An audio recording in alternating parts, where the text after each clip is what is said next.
What's going on, world? Y'all already know what it is. It is time to talk blurred stuff with your blurred friends on the weekend, as we do again. And you know that I'm on Jen, and I ain't trying to rhyme a friend, but I did anyway. Better than Drake, better than Kendrick. Just went, hey, that wasn't long enough. Hold on, get that back up there. Hold on, we wasn't finished. Hey, so yeah, just here to say what's happening with everybody. Now you already know what it is, man. It is time to discuss our favorite blurred things going on in the world today. And man, we got a special guest for you. So let's go ahead and get into it. Before we get into our special guest, we do have a couple of announcements as always. Oh, by the way, our special guest may or may not be Cyclops. I don't know. We'll let that stand, but we'll go ahead and discuss some other things. As for all of y'all who may have missed last week, we did discuss good times with the none other than the only Yvette Nicole Brown, who was here. That episode is live on YouTube right now. Go check it out. And not to stop there, because there's plenty more to discuss. In addition to Yvette from last week, next week, another member of the Good Times production crew, Carl Jones, will be joining us on the weekend to discuss not only what happened on Good Times, but other things that he's going through as with addition and as you know, like NFT. Former member, to be clear. Former. Yeah. Well, he was a member of the. He was production. Yeah, I'm just saying. I don't know that he want to be defined as a member of the production crew ultimately. So I'm just adding in that note. This is a great point. Thank you, Stephanie. This is true. He was there, but then he wasn't. So we'll talk to him about all of that as well and see what's popping in that degree. And in addition to Mr. Carl Jones, we also have none other than the voice of Storm herself, Miss Allison Seeley Smith, set to join us here in the next couple of weeks. Look out for that announcement. So we will have that on the docket. So don't go nowhere and tune in. Make sure you tell your friends we live on that bad boy. And there's a couple other things that are set in the mix. And I don't want to dwell too deep on them, but I did want to just bring you guys' attention to the fact that for some reason, Galactus evidently is going to be, I guess, Ralph Ineson. I don't know how we feel about that. Are we digging it? Yes, maybe, no. I don't know. Let's check. Let's talk about it. Also, coming here pretty soon. I want to talk about it. It's not coming soon, but there's a game out called Zao. Now, this is not something that's on our list of things to discuss. I didn't put this on the list, but it is what it is. And I want to talk to y'all about how dope this is. But for right now, let's go ahead and bring into the fold our special guest for the day, who's going to give us some of his insights with regard to what's going on in the X-Men universe, as well as what's going on in the Star Trek Discovery universe, and a whole bunch of other things. So without further ado, I want to go ahead and introduce, well, you know what? Let's go ahead and do the intro first so they know who we all is. You better tell them what it is now. I love the new blurred order. You should too. Whoa. Let me get all this 10p Wayne. All the niggas rapping about the same old thing. I've been coming through with the same old gang. Ain't shit changed except 9 got a name. Got it out the mud but we got no stains. Cold ass bitch with a gold ass chain. The girl call me daddy, not my government name. Money on my mind, got them bands on my brain. Let me tell y'all about a nigga I know. The nigga stay clean, so he always got hoes. Light skinny bitches like. Yes, sir. Yes, sir. So like we said before, everybody, we are here live today to discuss what's going on in the Marvel universe, what's going on in the Star Trek universe, what's going on in the Blurred universe. And as you all seen in this most recent episode, quick heads up, because spoilers are ahead. Yeah, man, there's some drama going on in the X-Men universe. It looks like Daddy Magneto and Daddy Professor X is having some family feud time with the kids, and everybody didn't come out unscathed. So let's go ahead and discuss the facts of the case as we are here live with none other than myself, Blurred Man. What's happening? It's the real Vince Taylor. No Drake, no Diddy. We doing it now. I ain't gonna lie. I'm a little more into the time. That's a whole discussion. And also we are joined with none other than the one and only Hot Nolly. What up, Hot? I just got BBL Drizzy out of my head, and now you brought it up again for me. Oh man, you know when the hotline ring, we got to talk about them things. Anyway, we got Stephanie in the head house. Hello. And for the record, on the Good Times note, that was not shade. I liked it. That was just me making a distinction to define people the way that they want to be defined. That's all. Yeah, hey, look, you gotta tell how it is. You gotta tell like this. And somebody you want to introduce to y'all that you probably already seen on the internet at some point in time. This dude's been ripping up things all over the place, all over the world. And you may have even seen him knock out an X-Man or two. I may or may not be wrong. Likes to play catch. I asked him, can you catch these hands? He said yes, so I fucking hit him. What is the problem? Likes to play catch. I asked him, can you catch these hands? He said yes, so I fucking hit him. What is the problem? I mean, I don't know what the problem is, but my dog is here to discuss it. So let's go ahead and bring into the platform. Welcome back, Mr. Hellspawn Cosplay. What's going on, fam? Bam. What's going on? I appreciate the care and excitement for the intros. I mean, we try right here. You know what I'm saying? To do our Yeah. little thug thizzle, man. It's been a minute, and we see that the wall has expanded.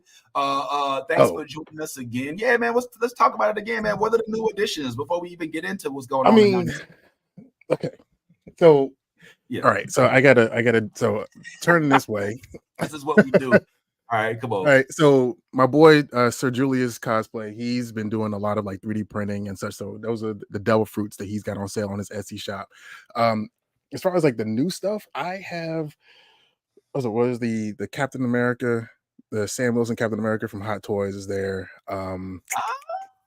The additions are really like there's a couple of new Transformers and like the Beast War stuff that's over in the corner underneath Black Arachnia. There's some and then like the Robeson. I've got 2 Robeson Optimus Primes that I'm still waiting for Megatron to come through before I can flex on that one because that's fun to play with. But I need your Grimlock too. But no, like it's been real chill. All of the new stuff that I've really been doing has really been focused on my son, and trying to, have him have as much fun with these different characters as much as he can, and know that he can come here and just relax and let his imagination flow. Like that's the whole point of this room or this basement is let it to be for him, and whatever other kids I might be able to create. Yeah. Well, we definitely appreciate that, man, and respect to you because before we kind of get into what's going on with Magneto, what's going on with Wolverine, what's going on with my X-Men, as he likes to call them a lot. Let's also talk about some of the stuff that you've been so instrumental in the community. I got to give you props for starting up the Blurred and Powerful brand, which has been kicking off. I've been seeing it all over the IGs. I also got to give you props for being involved with Blurred Station, which is coming along, looks like quite nicely. And I even got to give you some props, man, for going out into the community and giving us some perspective for the youth. I'm here to be a level of representation to say, yeah, I can be a nerd, I can be a blurred, I can be, a geek, but what am I turning that into? How am I helping my community? Right now, Blurred and Powerful is an organization to uplift and boost the morale of Black nerds because we, especially online, encounter a lot of white racists who say that we shouldn't exist because they feel like that's their space to be in. I'm here to be a level of representation to say, yeah, I can be a nerd, I can be a blurred, I can be, a geek, but what am I turning that into?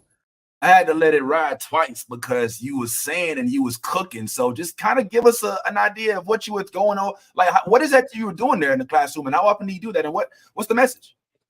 Well, the message is, as often as I possibly can, I do go to either I've spoken to Boys and Girl Scouts troops or high schools because that was a high school in DC.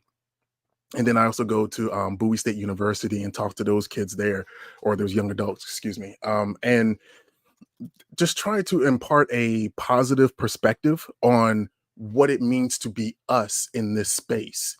Because one of the more interesting things that I've had to encounter at Bowie was like there's this mentality that they don't like to be called other. So when they hear other, that's when someone calls them a Black nerd. Why can't I just be a nerd, right? And And I had to tell them, like, there's different ways, like, especially in therapy, you know, they teach you to try to find the positive spin on things that may come your way, so that you can move forward or press forward in something that is productive. And, you know, if you hear black nerd as nigger, then you need to hear blurred as nigga. Because, like, how do we flip things as a term of endearment? You know what I mean? How do we take ownership of these monikers, and being able to rise above the nonsense? You know, it's all akin to the good trouble that John Lewis wants us to make. You know what I mean? Like, it's if you take that spirit forward, then where's there room for negativity? Where is there room for the intrusive thoughts?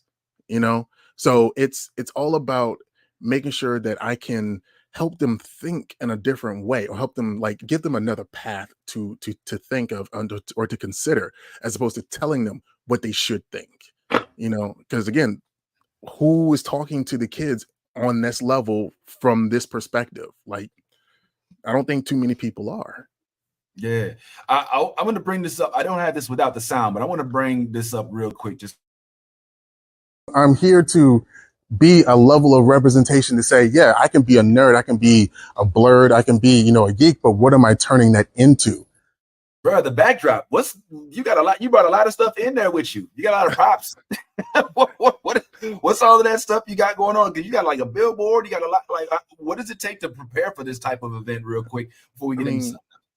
The thing is, like, you know, I think of every appearance at a school as the same that it would be if I was going to a convention and hosting a panel. You have to. People don't take you seriously unless you prove that you have done the thing, or that Right. you're doing the thing. So having a stanchion that has me in various cosplays that people may recognize me from, shows you that I do have a level of creativity, and I produce results, right?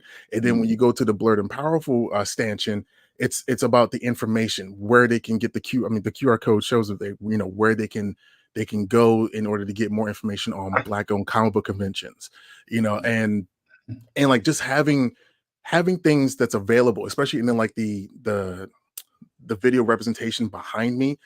Those are productions that I've produced, whether it's the Juneteenth documentary, or the music video for the He-Man thing that kind of got me to the point where, you know, I'm on the cover of, you know, Masterverse, you know, #4. You know what I mean? Like, Right. there's different things that I need to display to the kids, so that they know that I'm speaking from a place of authority. Because honestly, you know, a lot of kids have these passions, they have these artistic talents, and they don't know what they're going to be able to do with it. Right. Right. So if I'm showing them, yeah, you can go into costume designing, you can go into, you know, set production, you can do all these things with your artistic mind and your abilities.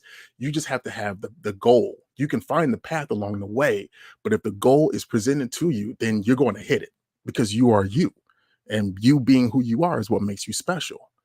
You know, so imparting that message to the kids gives us an opportunity to have a better future when it comes to not only entertainment, but also in the sciences, and also literary works, which is everything that our culture has done effortlessly, you know, in order to contribute to what our society is today. All right. Okay. Saturday, sleepy Saturday, since sleep. I don't know where that came from. My bad. Let me go ahead and bring in Steph. What's going on? Why is Steph? You know what's happening? There she is. Okay. What's going on, Steph? I brought you back in after having a good word from Hellspawn real quick to give you and Nolly a formal Happy Mother's Day in advance, just a few hours before it actually pops off. Even though we almost died last night as from an electrical storm, me and Nolly are down here in Florida, where it's evidently a whole storm, magnetic earthquake. We'll talk about that in a second. Nolly, hope you have some insight. But any plans for Mother's Day or anything to discuss? And then I'm curious, there's a lot of mothers in the comic book realm, in the nerd realm. Do y'all have any favorites amongst all of these mothers that exist in our little world that we have? You first, Steph, if anything.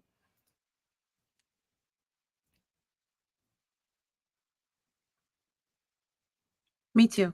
I agree. I couldn't have said it any better, frankly. Like that. My connection is still Literally. terrible. I was like, what? Oh, this was a Pootie Tang moment. Okay. I took the word out of my mouth. All right, you know what? Let's give Steph a chance to get together, baby. And Nolly, maybe if you have a mother that you think we could shine on real quick. Any ideas, Nolly? So she's not like technically directly a mom, but she's basically a mom. Aunt May. Yeah, that's right. Hey, Aunt May. Jones. I mean, she's an adopted mom, right? Yeah. I mean, Peter's the kid, and after unfortunate demise, yes, Aunt May. The question is, which Aunt May? Are we talking comic book Aunt May? We talking animated series Aunt May? We talking Melissa Torme Aunt May? Sally Richardson? All just stick them all in there. All of them. All of them.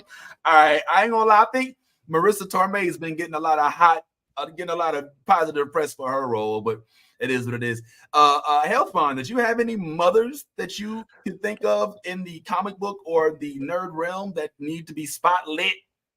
I want to say shout out to Queen Ramonda from Black Panther. You know what I mean? Like she cultivated the king, and also now the current Black Panther, and I just can't help but to think that comes from not only having a strong constitution as a woman, but a queen herself. That is something to be remarked upon and celebrated.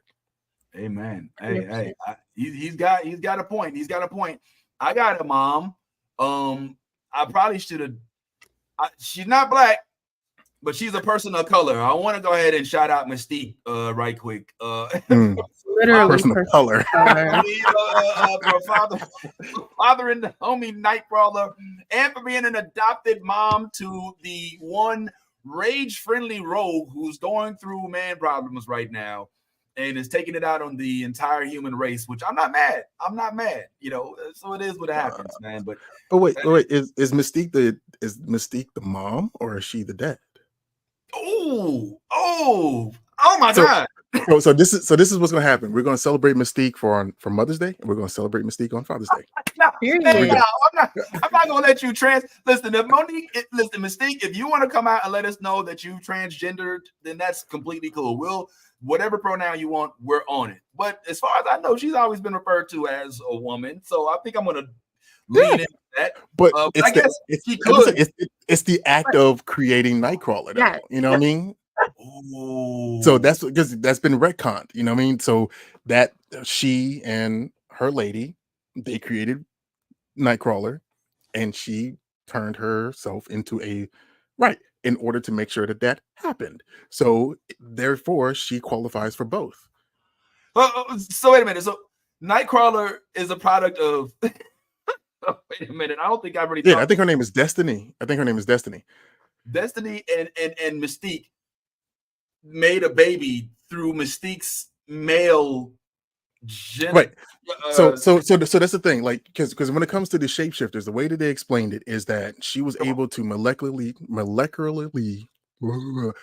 change, change her composition in order for them to make that baby together. And they just left it up to interpretation, or for your imagination.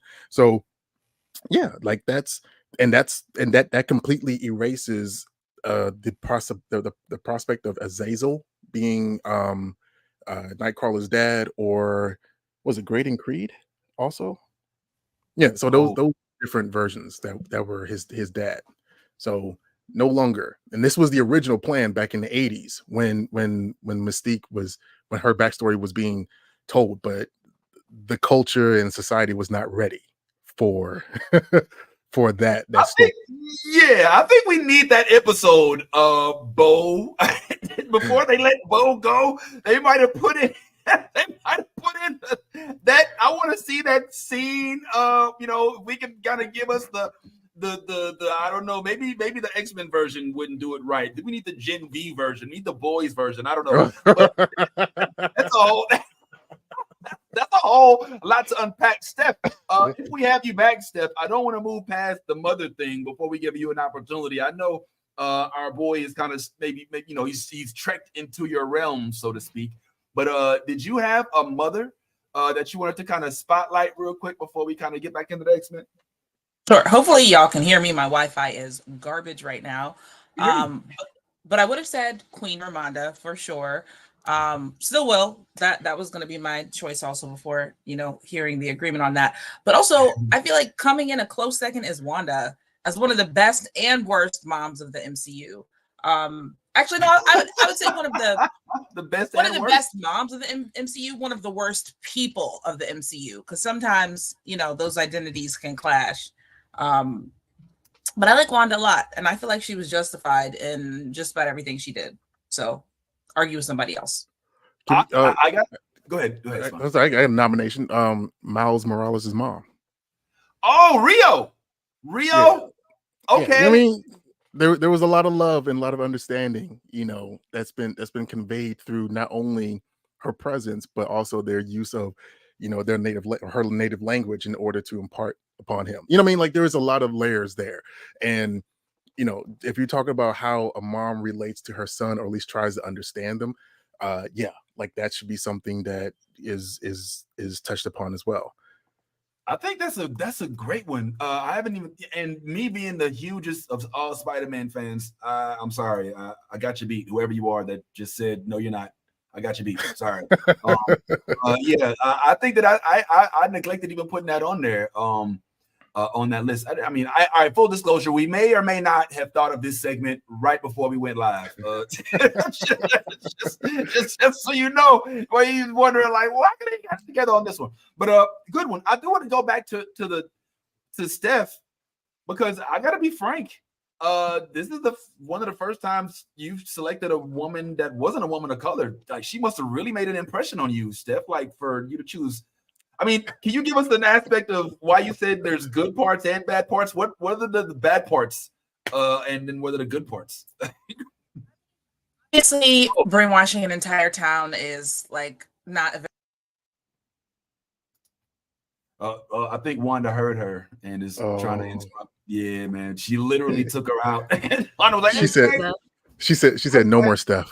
Not in my where is it, Westview? Basically, what she was trying to say is that while Wanda has some very questionable methods when it came to creating and protecting her children, she showed up and showed out for those babies, and therefore she's a good and bad mom. But we all make mistakes, and there's nowhere else to go but growth. I love how you. So Nally, let me ask you something. With that mentality, do you feel like Roberto's mom should be on that same spectrum of good and bad? Ooh. I think, you know what? Maybe, because motherhood, parenthood in general is a fucking ride, right? Like, we think we know what we're doing. We watch their parents and we're like, we're not going to do that. And then we find the newer generations bring us so many challenges. And we're like, did I heal enough for this? Did my therapist and I cover this before? Wow. And then there are parents that don't do therapy at all. And, then there's gentle parenting, and then there's parenting like our parents parented. And it's hard to be the perfect, good mom or dad. It's hard. I struggle with that. I struggle with knowing if I'm doing the right thing as a father all the time. Like there's a level of guilt that is inherently applied to just being, responsible for someone else's life, and trying your best to just be the best example because you have someone really actually looking at you. That is not only a lot of pressure, but then it's also something that's motivating, because you hear the terms like sins of the father, and you don't want anybody to have a bad interaction with your kid because they don't mess with you, so you try your best to just be as even and put the best foot forward as possible, and be the example that you want to see. So there is so much that goes into parenthood, and I I did not know how much I should be appreciating all the parents until I became one. So more importantly, would you out your son as a mutant in a world where mutants aren't popping right now? Would you be? Absolutely would, not. I would do whatever he felt like is and I would protect him, because again, that's my role. You know, my son is 4, he'll be going on 5 here in August, and I have trained him to answer the question, what is daddy here for? And he says, daddy's here to help. You know what I mean?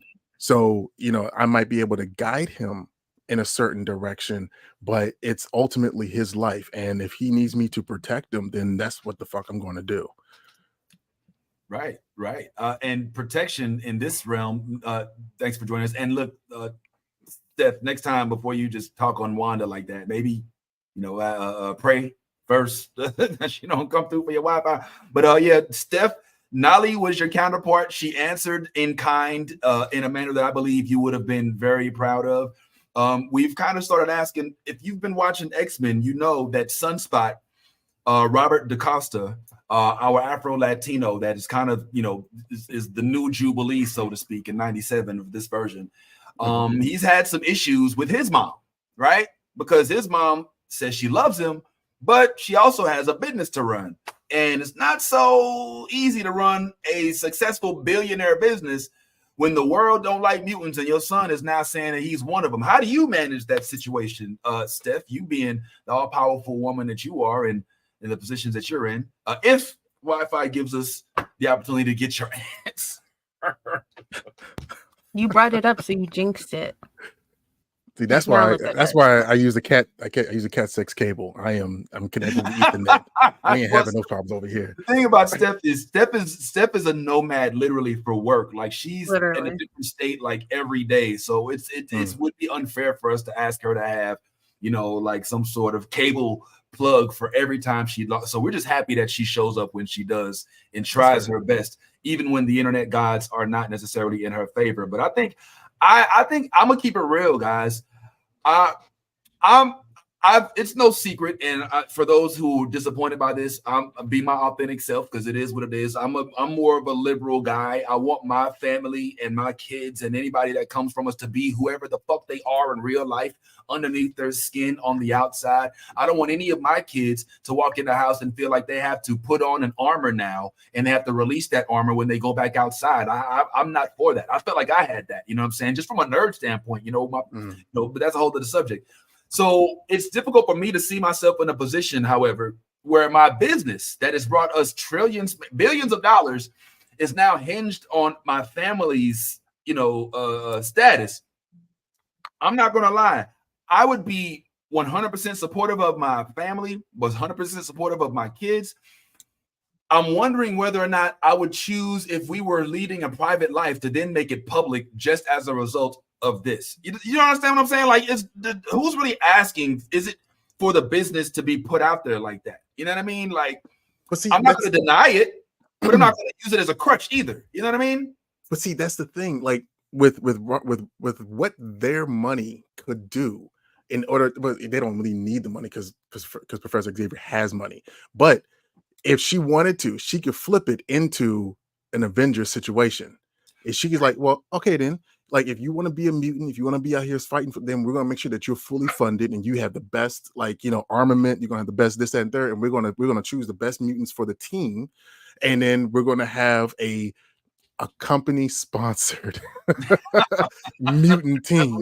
You know, like, and then what comes from that? Brand deals. Like, you could flip the entire narrative, and you can have action figures of your kid. You can have video games and all that stuff, and that fuels what? Not only public acceptance for the characters, or for the team, or mutants, that team of mutants anyway, but it also it insulates your son in a safer space where he's not being targeted by the Friends of Humanity. You know what I mean? Like, because they are deemed the good ones. So you know what I mean? Like, you gotta flip it. If that's what the situation is going to take you, then take it. You know, don't go half-ass, go full ass. You know, go to you. Let that be a lesson. Go full ass. Is going to be my new It means things. There's a double entendre in there. So don't go half-ass. Go full. You know what? We gonna move forward. So go ahead. I mean, but just one thing. If you don't like the way that sounds, then just consider it Mamba mentality. Okay. Break it down. Think about it. Kobe was who he was because he was an asshole. You know what I mean? But he got the job done. Jordan was who he was because he was an asshole. Like, you got to go full ass in order to do the things that no one else will do or no one else can do. So, you know, like, it's just a rude way of saying it, you know? We definitely have a clippable moment here, Lisa. This dude is trying to sound like Confucius, but using words like full ass. It's like, for a second, I'm like, but I'm like, I went to the Genosha Community College, so Magneto taught me, you know what I mean? It's been and he's still getting that AA degree. We still short a few credits, but we own it. But at the same time, like, don't skip no classes. But we are uncovering a lot of stuff here. Like, I ain't gonna lie, it is fascinating that Robert DaCosta has this access to all this money and political power to an extent that could make a big difference. But in this particular episode, in the most recent episode of X-Men 97. It's an all-out battle. Everybody's going up against each other. And at the end of this battle, before this battle is over, Robert DaCosta decides to side with Magneto. All right. And that, to me, is significant because everybody else is siding with the exception of Rogue. Magneto is saying, look, I was right this whole time. There is no unified ticket here. There's either us or them. And I want to make a safe haven for us. Robert DaCosta is one of the most infused with the human community because his mom and them are still active in it. His whole identity, unlike a lot of the other folks in the School of the Gifted Mansion, he's still in it. And so to side with the fuck the human side, Nolly, feels to me like he's saying, fuck my mom, fuck my family. Like, that's an interesting choice for somebody who's also somewhat dependent on his family. Am I wrong? Am I tripping? No, you're right. So you're right. Yeah, go ahead. Go ahead now. No, go ahead. Listen, the thoughts that I have is that he never, through the last 8 episodes of the show, he never truly bought into the X-Men Xavier dream. You know what I mean? No. He saw things as a way, he was trying to hide everything from not only his parents or whatever, but then as soon as he gave tolerance or gave acceptance a chance with his own family, they wanted him to be closeted. They wanted him to be not his true self. So, and then the next turn of the knife was being turned in by his mom to the fucking Prime Sentinels. So his entire interaction with humans, when it comes to him being a mutant, has been one of fear, has been one of disdain, and has been one of rejection. So there's no reason in the world for him to not choose Magneto as a viable option to live, because why would he try to defend those who have already turned their backs on him? Well, because that's his mom's. It's not just, the police, and the feds. Yeah, I get it. His mom did some fucked up shit, but our moms. Now, don't get me wrong. Calling the feds on you, that's a whole nother level of fuckery. But but our moms, then took belts to our backs, and don't. I'm not trying to compare the two, but my point is that we've endured pain from our parents and have still grown up to be in adoration of them in many aspects. Like, I talk about my upbringing being a little uber religious, but I think that's normal for a lot of people that grew up like us. But I don't look at my parents and say, fuck y'all, what I'm saying? How dare you? It's like, all right, well, that's what it was, and it is what it is. This is a completely different situation. This is him saying, like, nah, I'm going to side with the mutants that will kill you outing me. You know what I'm saying? For not understanding. There's no Full House moment possible here, Hellspawn. No. There's no, hey, No. mom, here's what you Listen. didn't realize about the music. Because you saw how she was at first like accepting of it, like, oh, it's okay, son. But now we got to keep this shit in the dark. Like, I think that maybe mom still short of a teachable moment before they just go full on Magneto, fuck y'all, you know, it's us against the world type shit. The point that you made was that those of us who were disciplined by our parents, you know, however we were, they disciplined us. If anybody else put their hands on us, True. that was a problem. Absolutely. You know, this woman here turned him over to the authorities. Can you imagine after George Floyd, George Floyd, excuse me, you know, being, you know, having to deal with the police and then having your own family turn you into them, knowing that there is an air of not only fear, but, you know, inherent, like there was a feeling of imminent death whenever we got pulled over by the police. And knowing that these Prime Sentinels were chasing the fuck out of these two kids, you know, and then having your mom say, just go with them and just do what they say or comply, you know, it'll be okay. Not because she was worried about their safety, but because she was more worried about the company's bottom line. Why would anybody that was in Roberto's position not choose Magneto? Because he saw not only the racism, the xenophobia, he also saw the capitalism of America, you know, being thrown in his face, you know, and then he had jackbooted, like, you know, soldiers that were really like escorting him to what? Concentration camp. If that, you know, in order to be gassed. Like there was a lot of like layers in that entire situation. So no, I don't blame him for shit. It's just, I don't know, man. For me, I get it, but you gotta understand, like, this is the world as it's been the whole time, you know. I don't know. I know Charles right now, he's got his new goddess out there in space, you know, he's floating on the cloud with this whole empress. But there was a time when he was in love with Moira and he could not do without Moira, you know what I'm saying? And he, you know, would do anything in his power to make sure that she was safe and kept secret and all of that.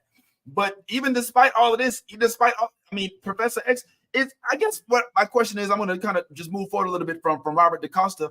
Is Professor X losing like his face completely? We're talking about mothers this month, and yeah, shout out to the mothers that we discussed, especially the one that was actually bothered one of the X-Men. But it seems like Professor X has lost all respect, has lost any kind of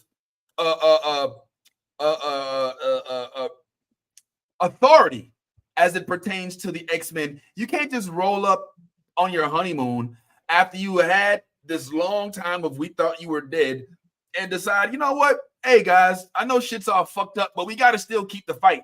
And they're like, nah, fuck you. You know what I'm saying? Scott literally walked past him, right? Was literally like, nah, I'm not really into all of this. Then he's talking to Magneto. Magnus, can't we blah, blah, blah? And Magneto's like, nah, and floats past him.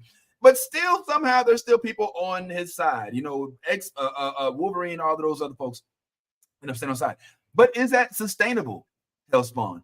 Is Charles now basically the equivalent of a lame duck who's lost all his credibility because he left his X-Men, even though he didn't leave? I get it.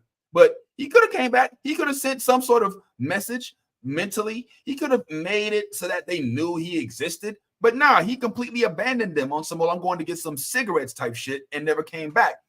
What do you think, man?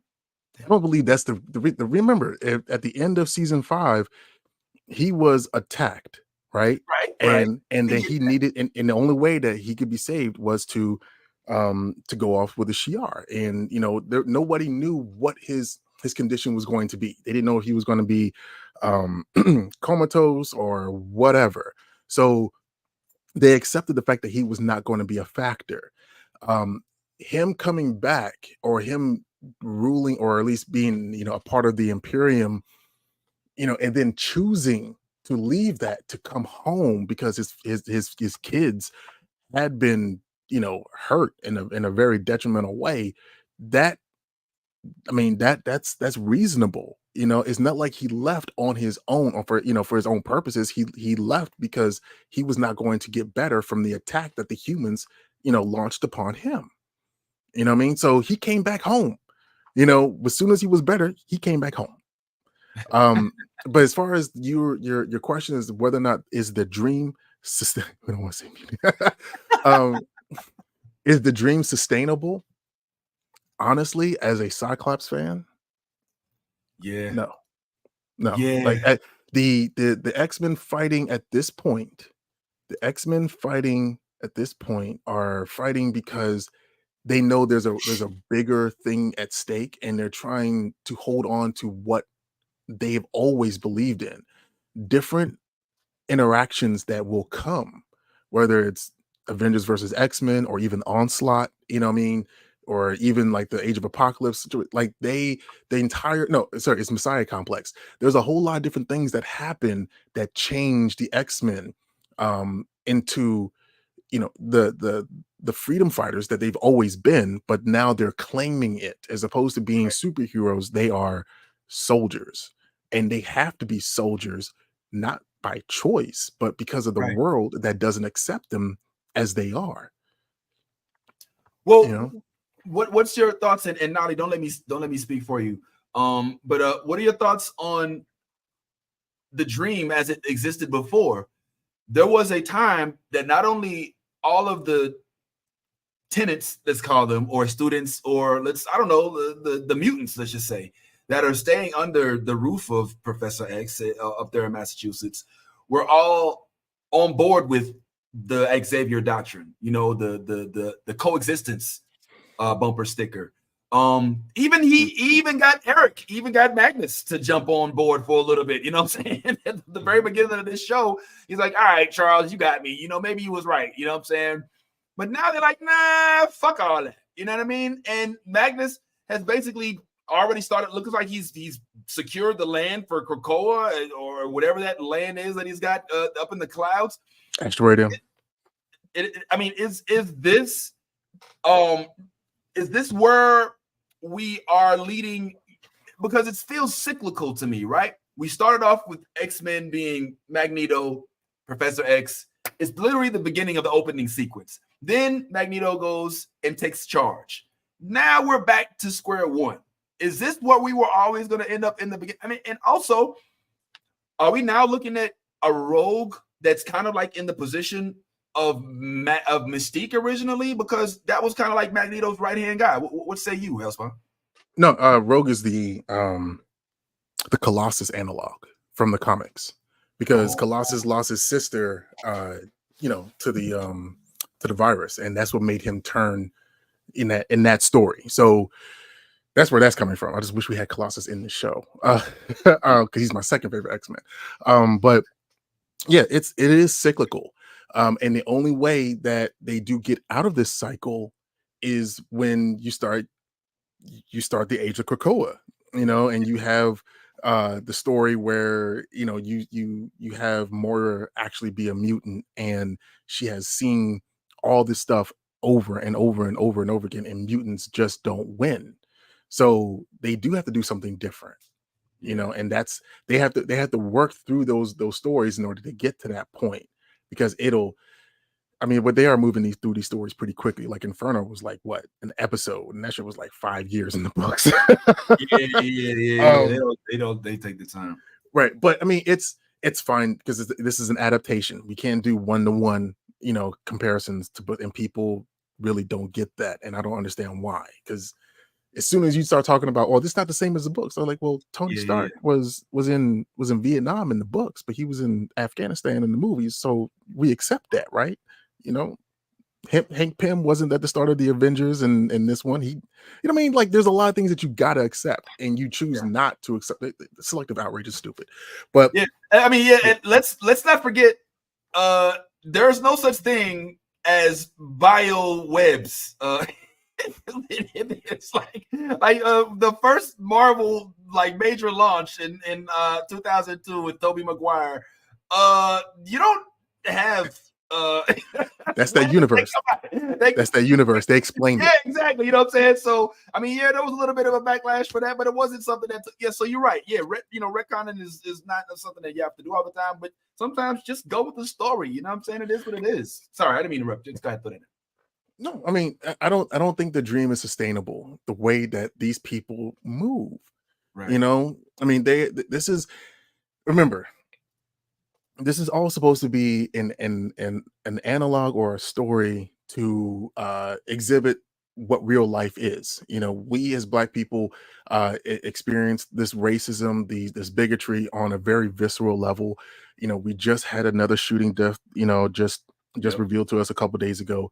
And you know, between the lynchings and the draggings and, you know, the different ways that they disenfranchise voters in various states like Louisiana that we just heard about, you know, they're trying to redraw the maps again. You know, Yep. there's a lot of different things that we as Black people experience in real life, and comic books are supposed to be a heightened sense of, or heightened way of telling what real life stories are so that people can possibly get it in their fucking heads that maybe we need to make a change in real life, right? Yeah. And that's why these stories with the X-Men are so sensationalized. You know, they have the Friends of Humanity upgrade themselves with Sentinel tech only to later become Prime Sentinels themselves. You know what I mean? Like there's Right. there's symbolism behind that. There's, you know, or becoming the thing that you hate. You know, like there's a lot of different stories and a lot of different morals that are being passed down. And as parents or as people who see these lessons, understand that we will continue to have the same problems. Virginia, I don't know if you heard about it. They have voted to reinstate the names of Confederate generals to Yeah. the schools that they erased during the George Floyd situation. So it's like white people are trying their best to get back to where they were. You know, like oh yeah, we had this whole DEI situation for a couple years, and now that that's over, you know, let's get back to the status quo, and they're doing it. So if we apply that same mentality to the X-Men, then yeah, we're going to continue to have this cyclical, you know, this cycle of events that keep happening, deja vu, and until there is something that breaks it, and that's when you get the Messiah complex, and that's when you get Cyclops that says, you know what, both y'all are wrong. Magneto was more right than you. Let's just be to ourselves and fuck these other people. Yeah. It's just it's crazy. It is, but one thing that did happen this particular, I mean, first of all, the parallels are always it's always astounding to me how no matter when X-Men comes out, it's always relevant. It's always relevant just because of the state that this country is. But that's a whole episode in itself. So you're 100% right. It goes into the same arena as these atrocities are being committed to our people currently, as they are being committed to these mutants in this series. I am curious though, as this particular episode went on, we also saw something that we see within our communities, not just in the Black community, but also in the blurred community. There's discord amongst the X-Men themselves. We have Rogue saying, fuck that shit. I'm done playing with the kid gloves. In fact, literally the gloves are coming off, and I'm down for death if push comes to shove, literally. All right. And let's not forget about the fact that there's a whole bunch of mutants that could have saved Trask as he was tossed off of that. So don't just look at Rogue like, oh, Rogue, how could you? It was like, okay, well, Magneto, Magneto, you probably could have saved him. Jean, possibly you as well. Morph, you could have. Nightcrawler. There's a whole bunch of y'all that could have jumped in, but it is Rogue that did say, nah, fuck that, you die. And now we're dividing the X-Men into different groups, whereas before it was like, okay, that's them, the Magneto people, and this is us, the X-Men. I feel like that happens within our community, like the Black community, not just the Black community, but also the blurred community. You know what I'm saying? Like the blurred community has a lot of separation anxiety. You know what I'm saying? We sometimes, despite the fact factions. that we are so into these things, we get put in that same position where we're like somehow at each other's throats, even though our community is literally a community based on love of the stuff that we love. Like, do you have any input on that? Yes, you Dollar. Yes. Sorry, no, there's always been toxicity in terms of like we get to like fandoms in general, always toxicity, right? But then the fact that we even have to break it down within fandoms like nerds and blurs is wild to me. But it makes sense because of the way everything is. It's just, you would think like such a niche little space for people who like the same things would be okay. I mean, we both had people Naruto running in the schoolyard. I don't understand what makes people think that some of them are better than others. Some of y'all on both sides forget deodorant at the cons. Like, why are we so divisive? We could go to Walmart together, get the 12-pack of deodorant, and be friends. And yet, it is still hard. Still hard. Yeah, man. It is. It is. What do you think the reason for it is, Hellspawn? Again, it's honestly, it's ego, capitalism, and the crab in the barrel mentality. You know what I mean? Like, there is, as someone who is like, I main a Titan in Destiny, right? That's my personality. I am a striker Titan. I am, all about like lightning and, and the fire. So I'm arc and I'm solar, right? All the time. With that mentality, I find myself having to press forward and push through a whole lot of barriers because that's my role. I don't have a problem, in being that blunt instrument. I'm trying my best to aim that kind of energy towards building bridges, right? Because we as a community have different factions and different pockets of ourselves that work okay within, unto ourselves. But let's just say if we were able to pool our resources together, and actually work in tandem with one another, like with as much as I mean, I've got 7 or 8 Megazords. I've got superheroes. I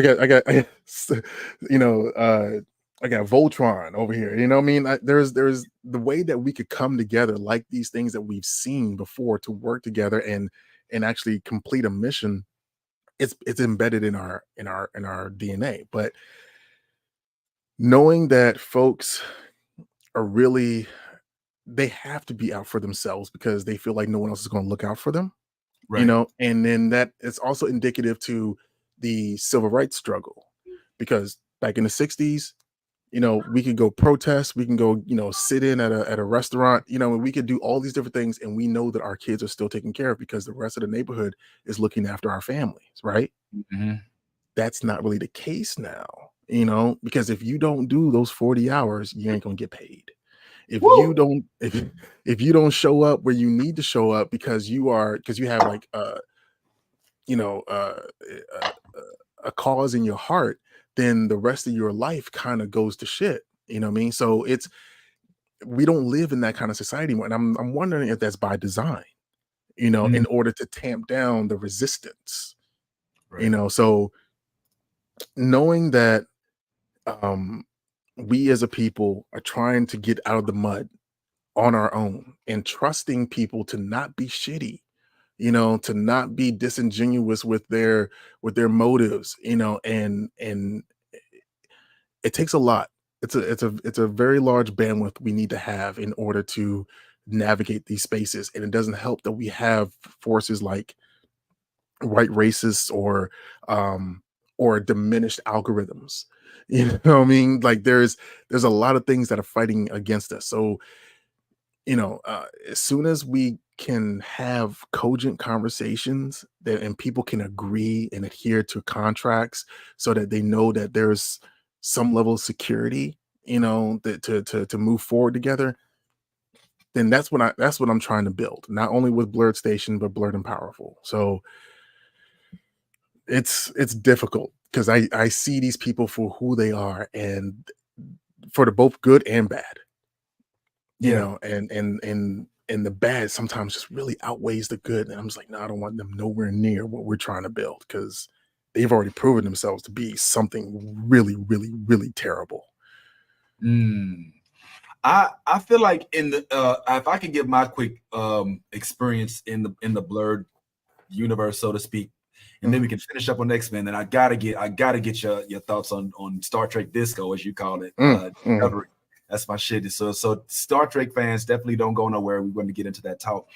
But one thing that I learned when I first entered the blurred sphere, I figure I've been a blurred my whole life. Maybe not with that name, because I didn't, we didn't come up with that moniker till, I think a few decades ago.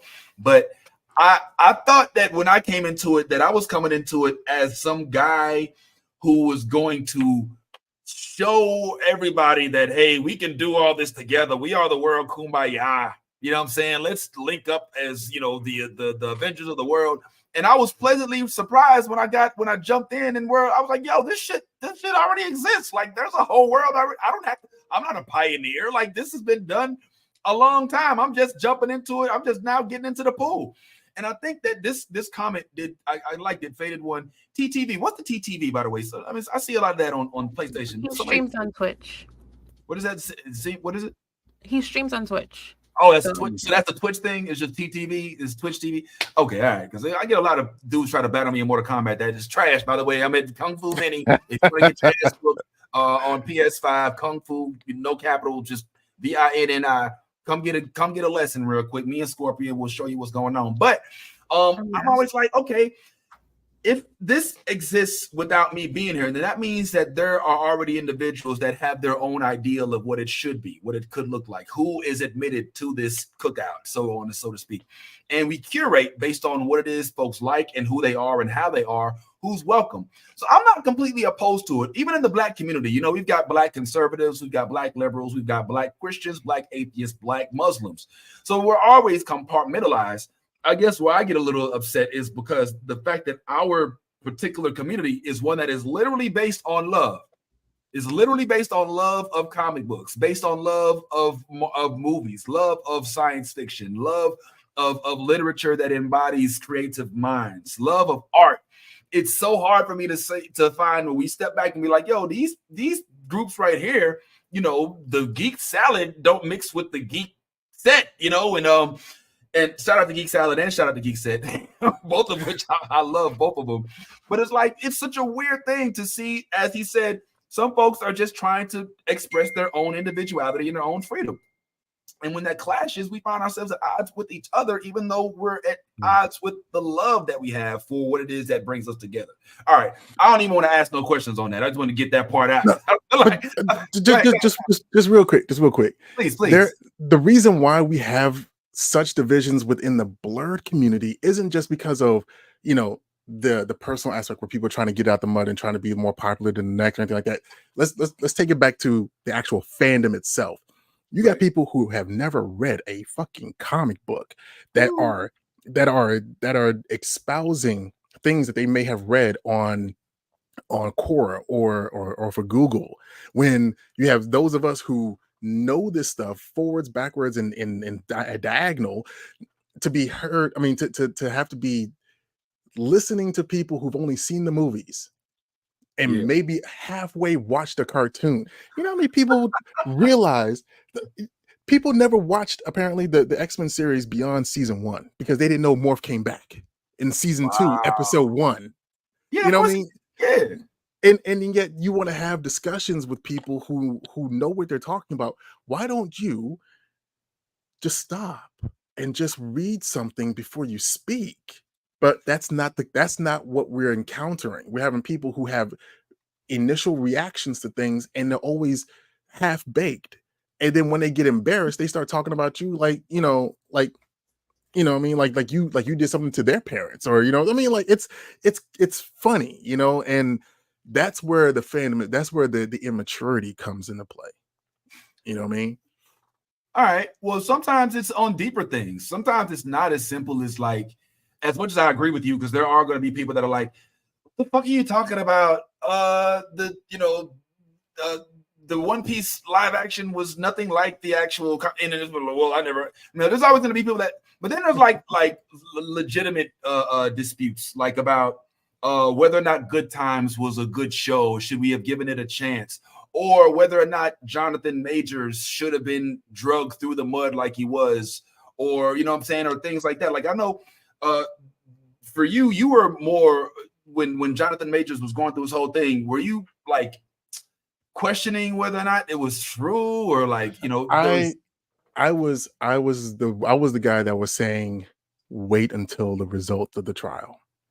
Don't jump out there to defend anybody for anything because you don't know. Like, you know, like, I mean, honestly, like, you know, we love what Bo DeMaio has been doing with X-Men, but there's a lot of people saying, no, he needs to come back. He needs to come back. But we don't know what he did.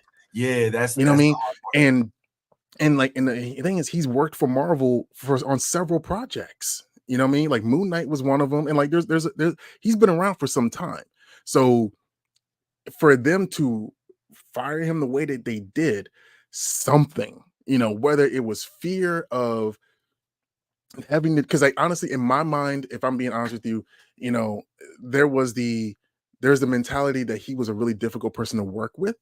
And at least that report has come out. And I'm not really looking at the whole OnlyFans thing, but I'm looking at like being able to work within a group of people, you know, type deal. When you what OnlyFans thing? He's got OnlyFans. So what's wrong with that? That's what I'm saying. I'm not even going to focus on it because there's nothing wrong with having an OnlyFans. It's Marvel or Disney having in their minds, certain corporate things. Because like, you know, some of us would be like, yo, you know what I'm saying? During my He-Man time, I could have had like a little OnlyFans and made some money off of that. But then yet I would have, you know what I'm saying? I would have removed myself from the corporate mentality because I had that. And you can't help how society is. Yes, there are a lot of people who watch porn, but as soon as, and we've seen it throughout this Stormy Daniels situation on Trump's trial, as soon as you're labeled as a sex worker or a porn star, you are looked at in a very diminished fashion to people who feel like they are your superior, as opposed to just being your equal, even though they ascribe or they subscribe and pay for your content. Yeah, you know what I mean? It's really contradictory.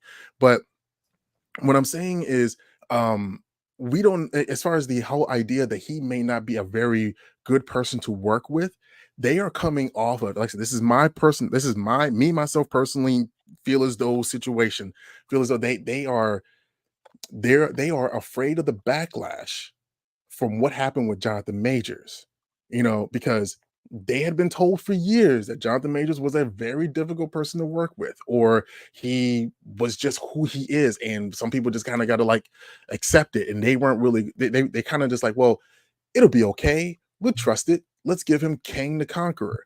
And then things happened in his personal life that spilled over into something larger.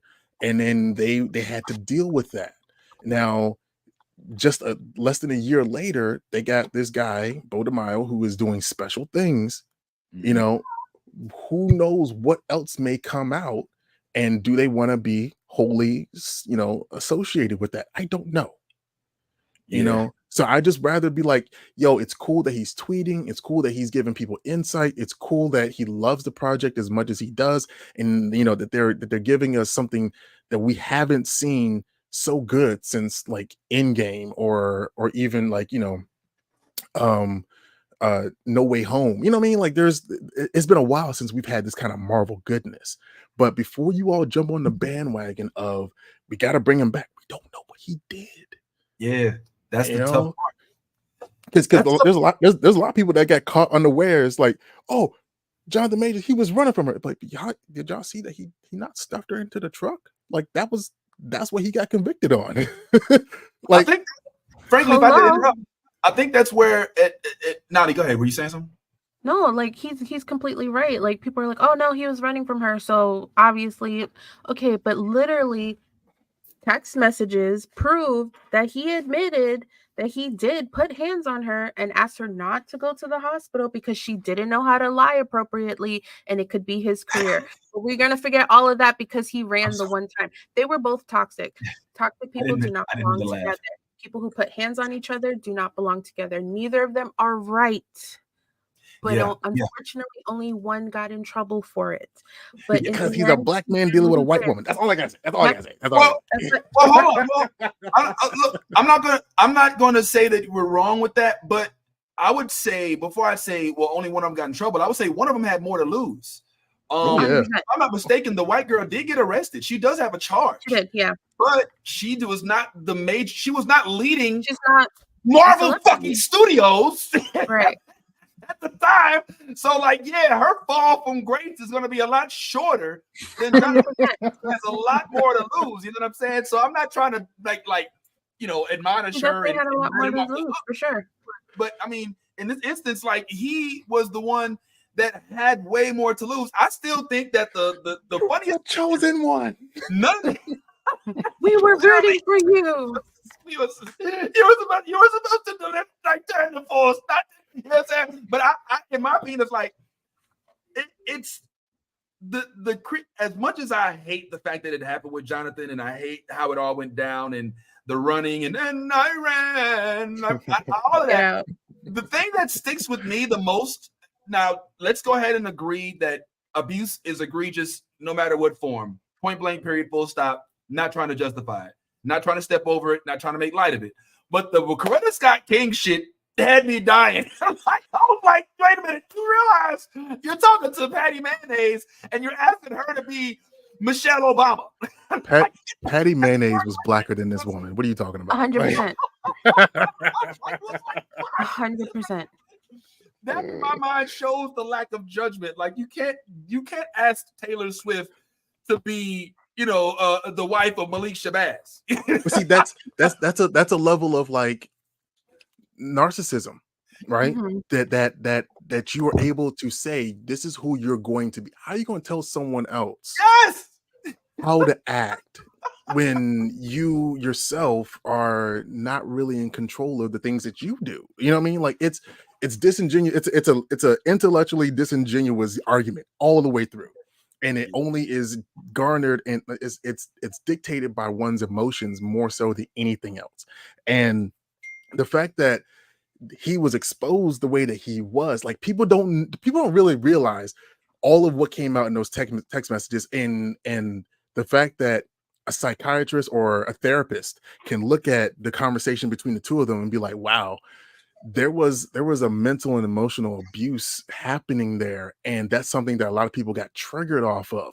And to see that permeate, from one person to possibly another, you know what I mean? Like, you don't want to dive into that anymore, because look how much money you lost. Look what they had to change an entire slate of fucking movies because this man was trying to do something or doing something that was not conducive to a healthy relationship.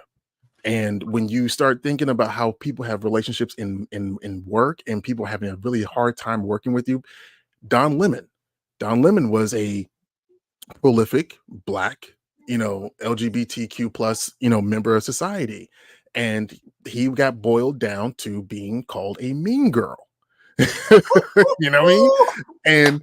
And when you make the comparisons between the narcissism and the vitriol and the toxicity between Don Lemon, Jonathan Majors, and now we're in the realm of assuming that's the same thing that Marvel or Disney was looking at with Bo DeMaio. They cut their losses quick, fast, in a hurry, and trusted the fact that the work was going to speak for itself, which it has. So do you see where maybe some people would see your leap to defend or to question the validity of the Jonathan Majors accusations before allowing the full story to kind of take its play as problematic as something that could be that's fair or unfair? It's unfair.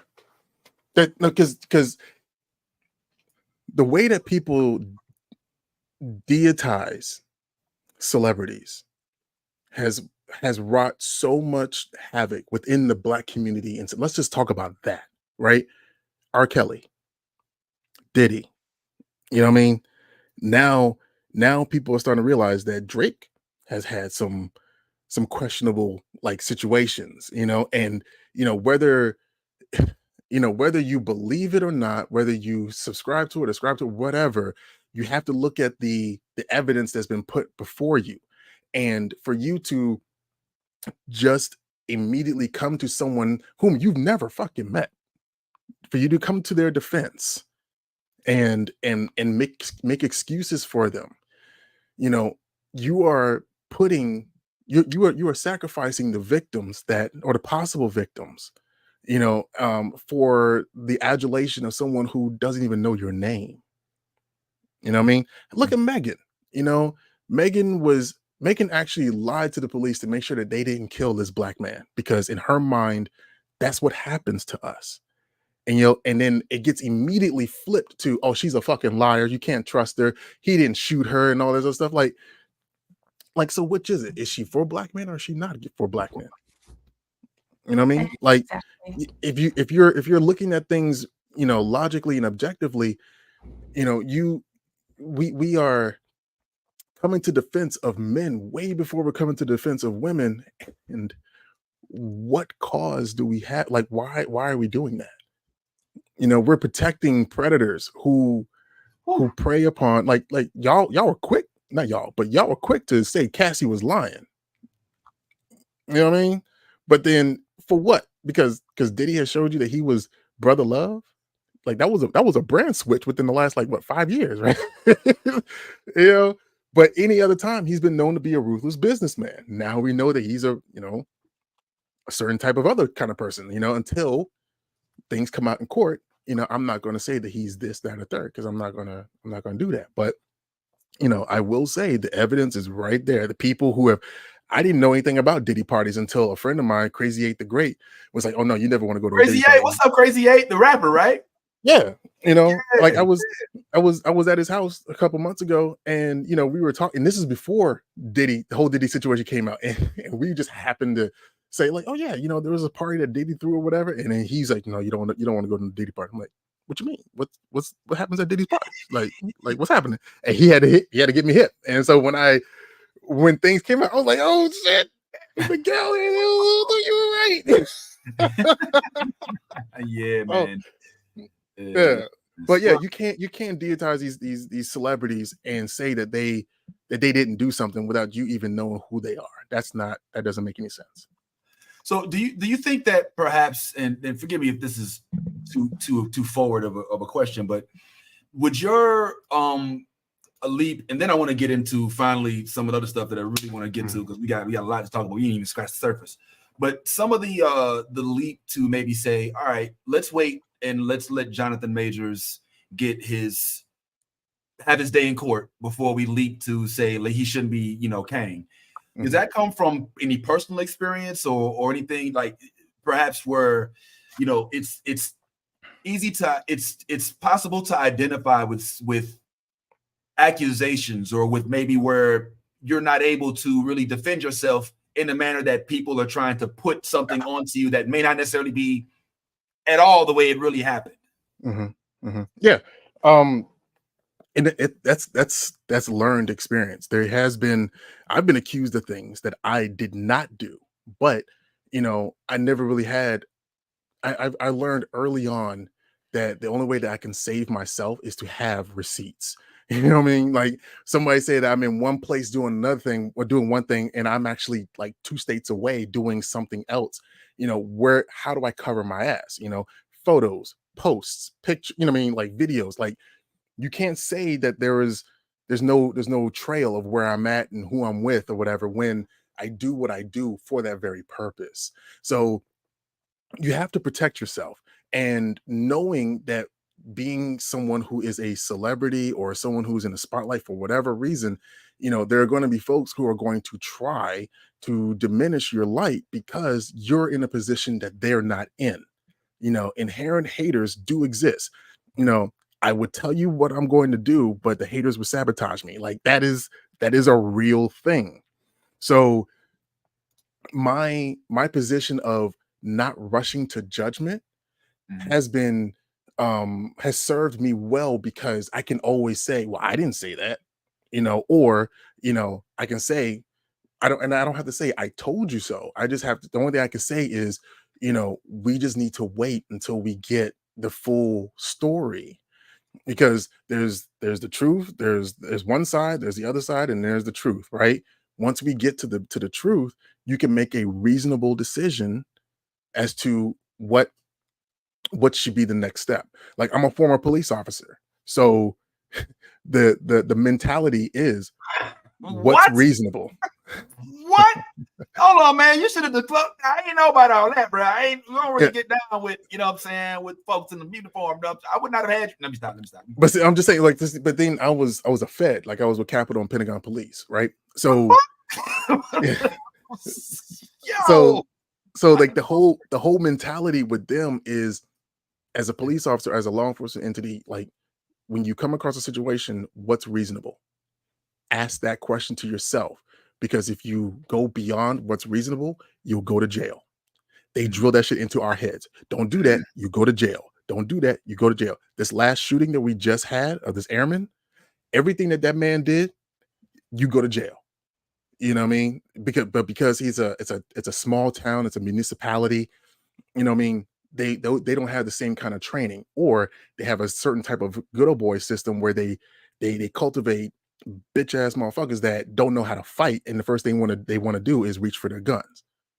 You know what I mean? So that's where I'm at with a lot of these, these towny cops. Y'all don't know how to throw hands. So the first thing you gotta do, because that's the thing. How you gonna be a police officer in a small town that's with a population of minorities that's greater than anything that you've ever seen, and then feel comfortable policing them when you're afraid of them? Your inherent racism makes you afraid of us. And it's not because we did anything, it's because of what you did to us. And you're afraid that we're going to retaliate because there's more of us than there are of you. So just let you know, that we can take that shit back to the mutants. That's why that that entire mentality of fear has wrought, like, well, shit. Fucking George Lucas was telling us this stuff with the dark side. The fear leads to hatred, and the hatred leads to to anger and then agony. Y'all are all Sith, between. Let me stop. Oh boy, hey, I'm right there with you. I'm right there with you. I'm of that same belief. I gotta say, man, we've been able to discuss. We've had some talks. We've talked at length on the phone. And I like, as a genuine dude, like, you're such an interesting, such an articulate, such a driven man. I'd hate to see, misconstruings of posts, or misconstruings or misinterpretations of things that may happen when you meet fans to be used as weapons against anybody. So I hope that that's never something that has to deal with you. I would also see how it would be like for a fan, if I'm like a Hellspawn cosplay fan, which, by the way, we definitely want to talk about Spawn making his appearance in Strange Blades, because that's the whole thing as well. We'll get on that in a second. But if I'm a fan of Mahershala Ali, I'm a fan of Anthony Anderson, Kevin Hart, and then I see that Kevin Hart comes out and he's saying, hold on, wait, we don't know if R. Kelly did it. Let's wait to see what happened. Or what, I could see how, like, a fan would be like, well, hold on, we don't know if he didn't do it. You know what I'm saying? So I guess, in my opinion, for a guy like you, who's rising up in the ranks and is probably going to be one of the leaders in the blurred community, I hope that discretion, and I hope that the way that the community works with each other, I hope that we can all manage to find a way that makes it so that some things that are said are not defining people, and some things that happen aren't defining people. We're also conscious about what we say and how it does affect people, if that makes sense. Yeah, but that's where, one, you have to understand that nuance is dead on the internet. A lot of people could not get away with just 140 characters on Twitter in order to really, espouse or express their point of view. So, I am all about, like, either just being on Facebook or even on TikTok when it comes to what point I'm trying to get across. And if you want to have a discussion with me, I'm open to that. I'm open to, like, I am the sort where when I was in high school, I was a debate team captain for 2 out of the 3 years I was on the team. You know what I mean? And And then coming from a very competitive family where, you know, my brother's 13 years older than me, my sister's 11 years older than me. So the idea of having a mind in order to defend yourself before your body caught up to it, you know, that means that I was talking shit at the lunch table with the dozens, you know what I mean? Like I was on that kind of level because, you know, I didn't have my growth spurt yet, and I got tired of my ass getting kicked in second and third grade. You know, so there's levels to this, whereas, you know, I will be prepared to defend my point of view, whether it be at a panel, you know, or whether it be on a podcast, or whether it be just in a convention hall, because I don't say anything, I don't speak on anything that I don't know nothing about. You know, that's the safest way to preserve your integrity as an individual out here, is to just don't speak on shit that you have no clue about. And that goes towards, we don't know what they did. We don't know, you know, how to move. So stop trying to defend something when you're just doing it because you like the art that they have created. You like 12 play. So therefore R. Kelly didn't fuck with those girls the way that he did. You know what I mean? You like X-Men 97. So that means that he didn't do that. Bodemire didn't do whatever that they claimed. I don't know, but that we don't know. Right. Stop using art as a reason as to why you should defend or not defend a person. Just stay neutral and just wait. All right. I hear you. Point taken. One thing that I know is that when we're talking about Bodemire, whether he did it, didn't do it, whatever he did, the shit is fire. Like the show is fire. All right. So I hope that it doesn't fuck up any additional seasons if he's not included, because one of the things that I loved about this particular show was that they went into one of the most gruesome themes. I can't speak for you, Hellspawn. I don't know what year you was born. I'm assuming it may have been in the 1900s, maybe not. But in the 90s, for me, when the 92 to 96, when the cartoon was out, the comic was also huge. And one of the things going on in the comics was that Wolverine actually was deboned. This is some shit that happened in the fucking comic. I remember it distinctly. It was all the talk over, like all everybody. So to see them go back to that in this episode where we're thinking, oh shit, Wolvie comes out with the clutch kill right while he's sitting there going at Xavier like that. But then it goes to the worst. And then they go and take the man's adamantium, Hellspawn. They take the man's adamantium.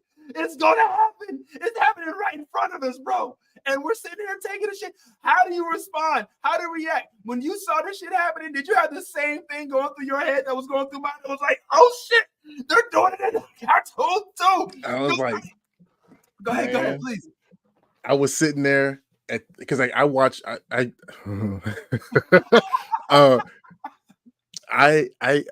my body woke up at 3:07 a.m. to watch this. Like because I usually get up for work at 4:15 a.m. every day. Right. But knowing that this was like you know, something in my body knew that this was something's gonna happen. And as I saw that, I was like, yo, they are going towards either Age of Apocalypse or Onslaught, definitely, because that's what's going to happen. That's what's going to happen. Onslaught is coming. It's just how it comes. And is that going to be the reason for the Avengers? I don't know. But when you think about it, there's so much. If you take the entire season, or at least the last few episodes as a whole, you know, the Fantastic Four are part of this universe. Spider-Man's a part of the universe.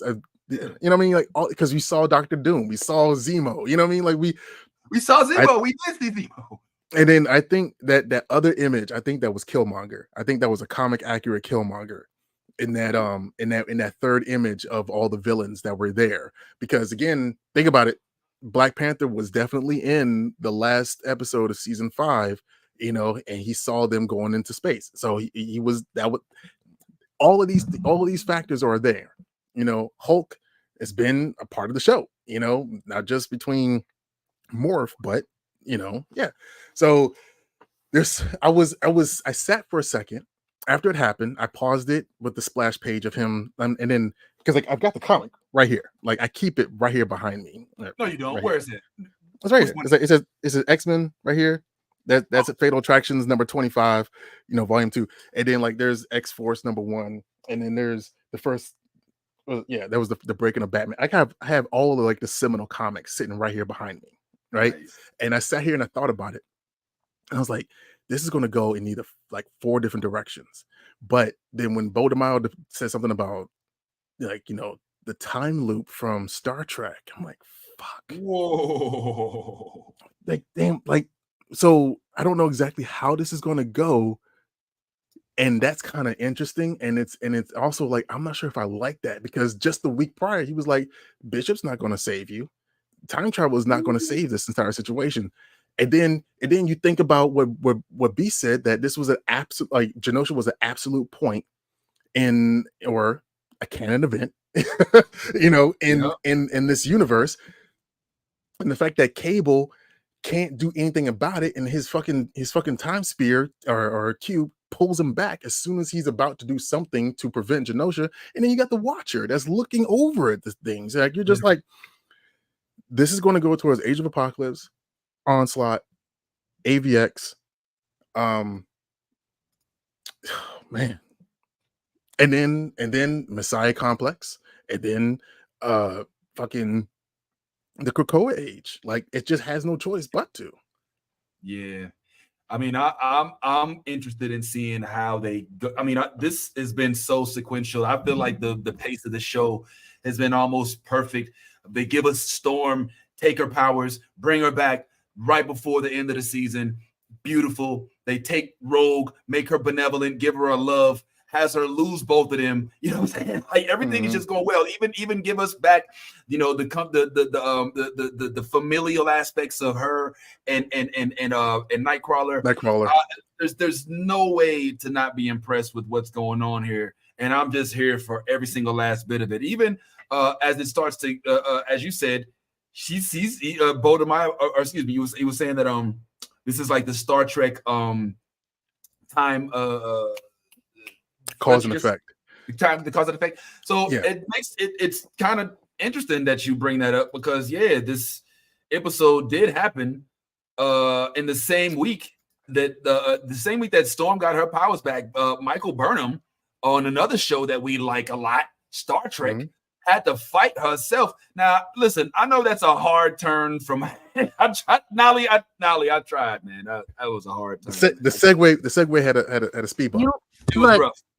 Don't let the pressure get to you. You've had amazing segues from January until now. All right. Every streak gets broken. You've done such a good job. I tried, man. I was like, okay, I see an opening. I'm going for it. And I dropped the ball. That is what it is.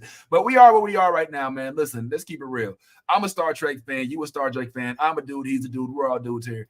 And I'm liking this season of Discovery. You're a Star Trek fan as well, Hellspawn.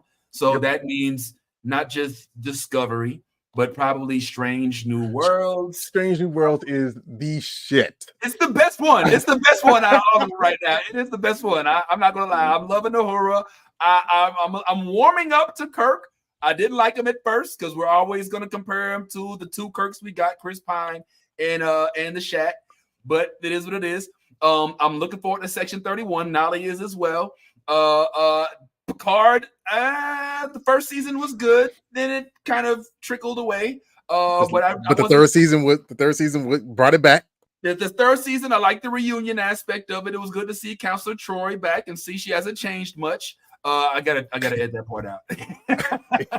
But so yeah, I'm just curious as to your thoughts on Discovery as of now. I understand you're caught up. What do you think is the deal? How are you liking where it is right now? And then Nolly, same question for you. Honestly, like, you know how this Discovery started out being the story of, or the maturation of this character Michael Burnham, right? Where it's like you know, we get introduced to this mutineer, and we don't know how she Yeah. got there. Let's let's go back to the basis of her personality, her core personality. Cool. Second, third season, she's getting her footing of being, you know, this person who's in leadership position, learning how to, you know, navigate space with a crew like she is. And this season, the whole season is a MacGuffin chase. You know what I mean? Like it's there's no real development for Burnham anymore. You know, I think this is the season, and it's the final season. Yeah. Um, that they're just letting Burnham be in her bag. Like that's just this is who she is, and she's having fun being this type of captain, and they're getting it done. You know what I mean? So I can accept that, it being something of a ride, and the fact that they tied it all the way back to TNG, you know, with the progenitors. I think that shit's kind of dope, because Yes. you gotta give homage to the OGs, you know. You Hell know, yeah. and then there was even like a tribble uh, uh, uh, situation that happened this past week. So yeah, like I like what they're doing. They're just trying to have fun, go out with a bang. You know, they got Saru out of the way, you know, so that she can be. Why, yo, hold the fuck up. Out of the way. I don't know if I like the way you characterize. Like Listen, action. He's promoted. Like Action Saru was dope. Yeah. I'm fucks with Action Saru. Don't fuck with me now, dog. Yeah. Now. Okay. But see, we can't have too many empathetic characters on the show, because now that you got Book, you can't have Saru, because they're essentially the same type or archetype, you know what I mean? So you gotta remove one, you know. No, you do not. No, I'm sorry. I'm too many feelings. Too many feelings, dog. Like okay, I'm sorry. I'm not gonna let you monologue this one. So with Saru, right? They didn't kick him to the side like they kind of did with a couple of the characters. Let's keep it real. Like there was one character in season 2 that excuse me, it may have been season 1. The full mechanical character, I forget her name, but she had this whole backstory. One of the things that Star Trek Discovery has done so much better than all other Star Treks, including Strange New Worlds, is giving life to the insignificant characters on the bridge. You know, we used to watch like the original Captain Kirk, and then there'd be like 4 beaming down to the planet, and it's like Dr. McCoy, Kirk, Spock, and Thomas Jenkins. the red shirt. And you knew he wasn't gonna come back. He was not gonna make it back to the bridge. He was not gonna make it to the Energizer. They didn't do that in this one. Everybody that goes anywhere has some sort of backstory, even for Kirk's cousin, even for the people that don't make it all the way through. And I love that about this. And this, I'm going somewhere with this. So Saru ends up being low-key one of those people, because I think that they got to the point where like, all right, I don't really know what else we can do with Saru. So instead of just saying like, fuck it, let's just go ahead and kill him off, or let's just put him somewhere where we gonna hear from him again, they're like, nah, let's make him married to a Vulcan. You know, let's give him some riz in this bitch. And I'm not mad at that. I don't know. She even called him handsome and everything. Like they got a whole little thing going on. So I think that this is a little different from like say what they did with the Klingon guy from the first season, where he's just kind of like, all right, you're over there and we're over here. They're like, all right, Saru, we've given you a whole new species that was basically their food, you know, and all of a sudden he's risen to this level, and then they let him exit gracefully in the season with not having a whole bunch of lines, but at least he's not, like you said, get rid of him. I don't know. I mean, if we're being, I'm just being straightforward here. I'm messing with you. I mean, I'm speaking candidly, but yeah, like they like he earned a good ending. He did. Agreed. You know what I mean? Especially with where he came from. Yes. You keep showing that the doctor. Listen, the doctor is a dope character to me. You know what I mean? Like there's, I like the doctor. You know, actually all the characters are pretty dope. It's just like I said, this season has been really all about Burnham being in her bag to save the universe. It's her Picard. It's her Kirk. It's her it's her moment. You know what I mean? Yeah. Like this is the great end cap to all the different adventures that they've been on, where the threat was so massive that it took the team, it took all of the Federation to come together to make something work. Whereas whereas this one here, like Burnham is driving towards finding these different clues in order to get to the progenitor technology, and and she's using her intelligence. She's using her, her combat skills. Like, you know what I mean? When she was fighting against the Breen or Locke, you know what I mean? Like she is doing all the things that you would expect a Starfleet captain to do, and this is her season to just be fun. I honestly think that, and Nala, you tell me what you think about this. I feel like this season is Captain Burnham season. You know what I'm saying? Whereas our first season was Michael Burnham. You know what I'm saying? Like we were meeting more of the person, the Vulcan, so to speak, who wasn't even like in leadership on the bridge. Like she was still to Giorgio. She was still subservient to Giorgio.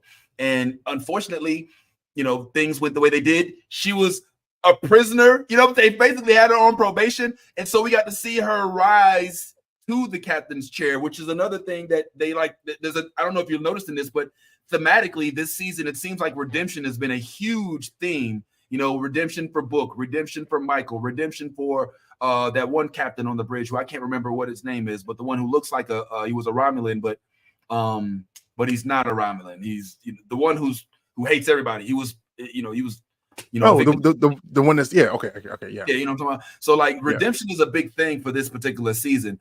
I'm not gonna lie, and I think I'm me and Rainer, my man Rainer. Okay, we got a tracker. Okay, Faded. I was actually about to bring you up. One of his last comments I'm gonna agree with.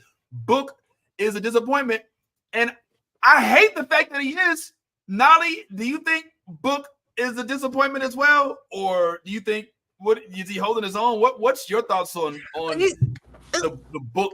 Look at his face. What's wrong?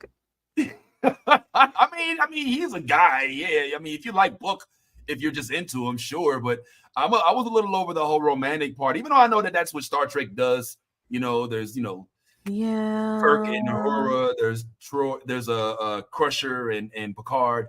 I get it, but it just seemed like it's never been this elaborate. But what are your thoughts? No, I think I'm in agreement. It's like one of those, yes, girl, give us nothing. It's you know why people feel like he's a disappointment? Please.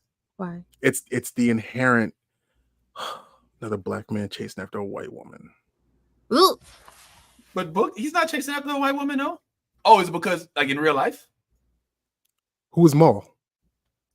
Oh yeah. You're right. Well, it's the imagery of him pleading with her. Let me talk to you. I can we can be family. You know what I mean? Like Book the there you go. There you go. You know what I mean? Like man. it's like it Book was cool when he and Burnham were just like bouncing off each other and doing the whole like cool, but not. It's the imagery, Faded. It's the imagery of of another black man capitulating, pleading, trying to talk to this white woman so that he can get her attention. And and it's not what that I know for sure that's not what the story is. But what were we just talking about? Jonathan Majors, you know what I mean? And it's the imagery in the back of our minds that make us like, I don't think I like that too much. You know what I mean? I don't think that's what it is, although I definitely take your point, because I do think that is subconsciously in there as well. I think it's the fact that we started this series with a strong, ruthless, I don't give a fuck, I'm here, I'll break laws, I will even take my own captain down to get shit done, Michael Burnham, didn't give a fuck about. She didn't even smile. Like she was still a Vulcan when she was first on. And now we got I think we both said it together. Oh, Book. Oh, come to my quarters. Oh, what about oh, I bought this present for you. And it Book represents the bastardization, the softness, the weakenifying of our strong Captain Burnham, in my opinion. So, and I hate the fact that it is like that, Hellspawn, because we want to see black love, right? Like, I know you see the same commercials I see when you're watching everything. And so you're like, fuck yeah, like we have a black couple. It hasn't been since we had Cisco, who unfortunately his wife wasn't with him, but we know that he had a black wife when they did have their coupleship. It hasn't been since in the Star Trek realm that we've had a strong black couple in leadership that we can sit here and celebrate. So I was happy as fuck that they had this romance. But what I didn't like was that it made her weak. Like she was the arbiter of the Red Angels. She was the first one to jump in to a battle with the Klingons head on, like no weapons. And now what's she doing? Book. Well, let's go. That's my issue with Book. It's not even him as much as it's their relationship made her less ferocious, in my opinion. So that's where I kind of am like, Book, I like you as a guy, but the storyline that they gave you, where it's kind of interfering with us getting that strong ass, I ain't giving a fuck about goddamn Nash shit, not even the Federation when it comes down to do what's right. That part of Michael Burnham is what I think most folks, I can't speak for everybody, but I think that's what most folks are like when it comes to Book. Because Book did this thing, right? He did this thing. He kind of embodies inadvertently masculine overbearing. And by this, but in the last season, if it wasn't for Book, they may not have come to a resolution. And I don't like that. I like Michael Burnham and her team being the arbiters of the resolution. And the fact that we're now leaning on the strong man, even if he's black, and even if I love their coupleship, it takes away from Burnham. And that's my complaint. Nolly, does that make any sense? Am I? Your math is mathing, and I appreciate it. I don't. Come on. I agree with you that because that is an argument that a lot of people had about women in power, is that you have a woman who is one way one time, and then they change based on the relationships that they have, and that was kind of like the fucked up representation of what Hillary Clinton was supposed to be, because they were saying that Hillary was like, you can't have a woman behind the button of the nuclear codes because as soon as she gets on her cycle, everyone dies type shit. Like that was like a fucked up joke. And seeing how, seeing your perspective and how she's been softened. Yeah. I don't think that's fair to the rest of the crew.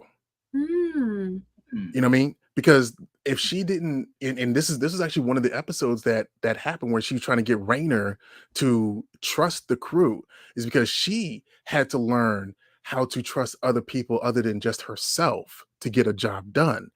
And so if you are a badass, Vulcan, half breed, that can get things done on her own, but then yet you have been softened by the gestures and the kindness of your crew to the point where you trust them.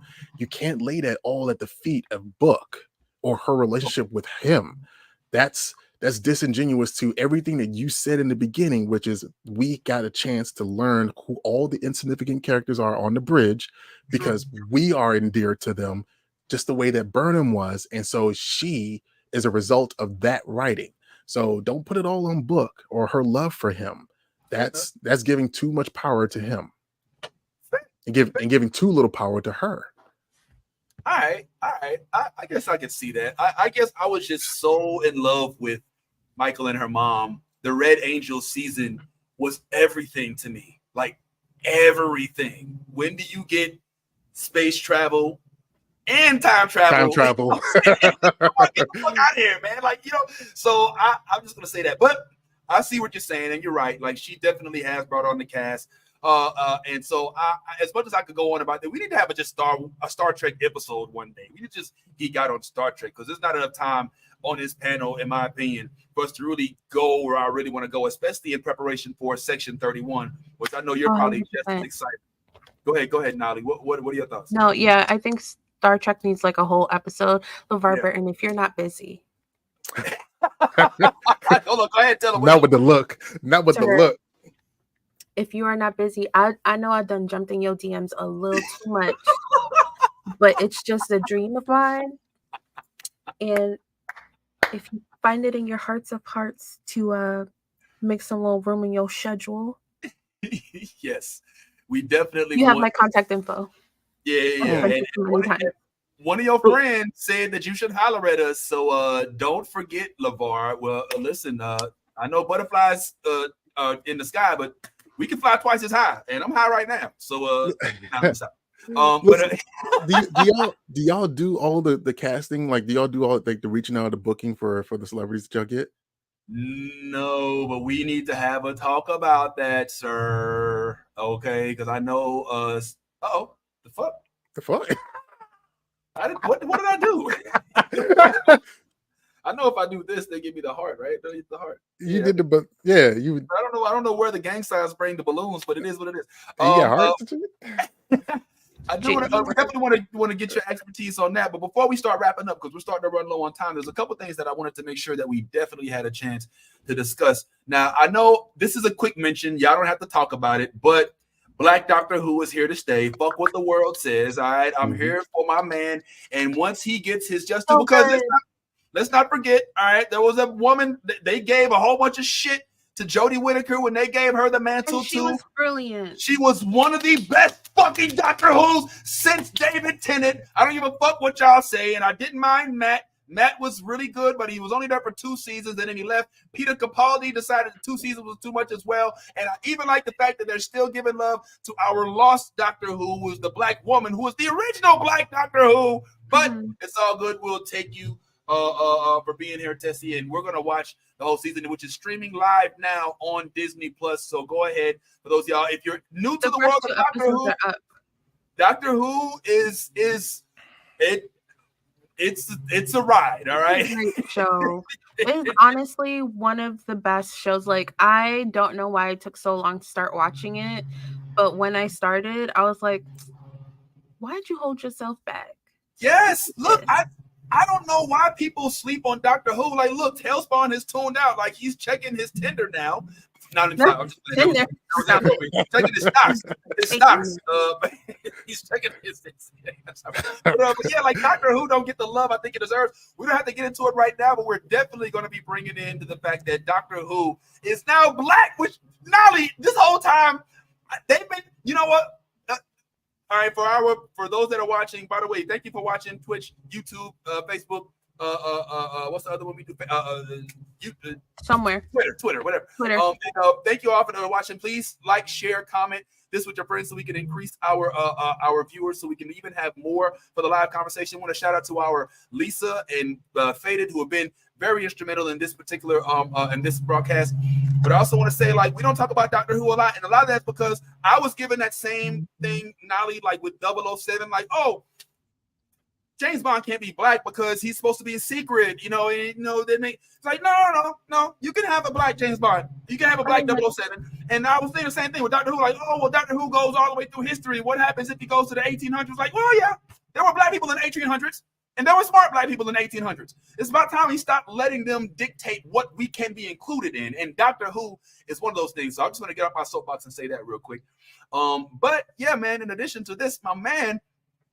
Hellspawn, in addition to being blurred and powerful, in addition to him having the blurred station, he also is in movies. And here's one of his appearances. King's work.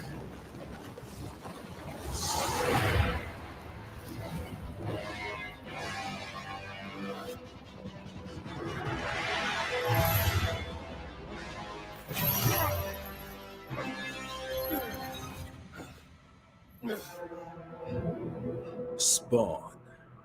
So you're behind this. Tell me, Dave Walker. Dave Walker? What is it about mortals that you care so deeply about? And what business of mine is it of yours? So many dead vampires. So many of your own kind. Slaughtered by you. And for what? So, yo, I you gotta wouldn't talk to us expect you. about what's going on here, Hellspawn. Like, first of all, Dave Walker is not who I thought Blade was originally. What? Just kidding. Closed caption does their own thing. What's it like, bro? You working with King Vader? He's like one of the biggest blurs on all platforms, man. Just give us an idea of like what this experience was like. You know what I'm saying?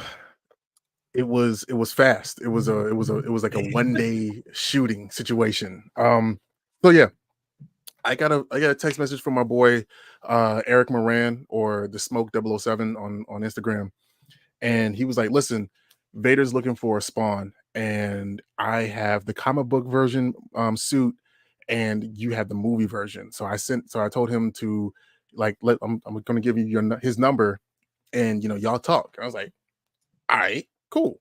So the Spawn suit that I have is a $4,000 movie grade stunt suit, right? And when it's photographed, if it looks good on its own, but when it's photographed, it looks like what you would look like in movies. You know what I mean? So I sent Vader the photos, and he was like, "Yo, this is you," and I'm like, "Yeah, this is." And I sent him all the photos of the suit out of like regular photography and regular like cell phone photos, whatever. And he offered to fly me out to to shoot this one scene. And I got there because it was during a weekend where I didn't have my son, and I got there Sunday night. And I live in Baltimore, so flying out to LA, that was a thing. And then all day that Monday, they were shooting other scenes for Ghost Rider and Robbie Reyes or whatever. And then my flight going back was Monday night at 11 p.m. And I needed to be at the airport by like 9:30, and we didn't start shooting until 7:30, 8 o'clock. So everything that you're seeing is basically one take. He told me what he was looking for. He showed me the storyboards, and we ran through it. And I didn't know how it was going to look because this was back in 2021, and it didn't get released until last year. During DreamCon.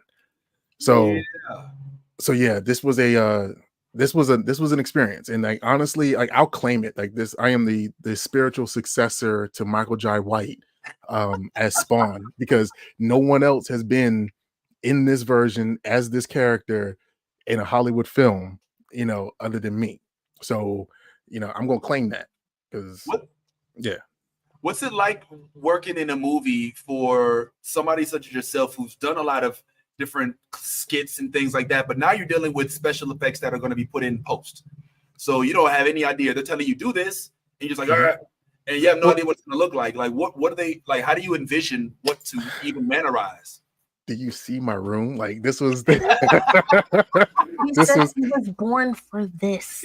My bad. You see, because the one thing about Vader is that he is incredibly detailed. Like his book because he sketches a lot of his own storyboards, and so he showed me what the plan was, and I was like, I got it, and I'm like, I'm catching you, and I was like, I got all the behind the scenes like video of us actually doing it, and it was like I posted on Instagram, like when this thing finally dropped, I was so geeked to just drop all, like I was like busting a nut, just like look at this, I did this way, I did it this way, you know what I mean? And it was just like, because like it's like a dream come true, you know what I mean? Like it was like I could have stopped cosplaying at that point because Hellspawn had a Hellspawn cosplay as Spawn in a fucking movie, you know what I mean? And like it was everything that I could, between that and this whole everything about my cosplay career thus far has been really, really fulfilling, because between being a fan of He-Man since I was 4 to being in the comics now, and I can only imagine that going into like the animation space and Hiso being that, and then now I actually did a role as Spawn. You know, I got like that's the only character I've got tattooed on me is Spawn. You know, no other character because I don't resonate with anyone else like that except for maybe Cyclops, but I don't know how to represent him yet. And yeah, like it's just it was the dream come true. So that's all I can say. Well, listen, we're down to the last few minutes here, Hellspawn, and we cannot thank you enough for taking some time aside and just giving us an opportunity to work with you a little bit and talk to you and just to get your opinion. And it's always good to trek out with anybody who's on the trek scale. Before we go, bro, what's next for Hellspawn? I know you've got Blurred Station, and thank you. Hopefully, we'll even be working together on this pretty soon. And we got Blurred and Powerful. But just talk to us about what we should expect next for the one and only Hellspawn. We only got a couple minutes, so. Okay. Well, the things with Blurred and Powerful, we are trying our best to well, right now we're in the middle of cultivating a Bible, a convention Bible, so that so that I was just gonna say selling Bibles is a thing nowadays. It's but no, yeah, but no, so this is like a convention Bible to help future convention runners or even current ones find different ways to basically tips and tricks, cheat sheet, in order to make sure that they don't fall into the same pitfalls that other conventions that have not been so successful and same and we're trying I'm sorry. I didn't know you were reading the private chat. It popped up. Like what do I do? Like my bad. We'll explain. Continue, please. Continue. So yeah, so like we're trying our best to find different ways to help conventions by using the knowledge of current convention owners and runners, as well as former ones.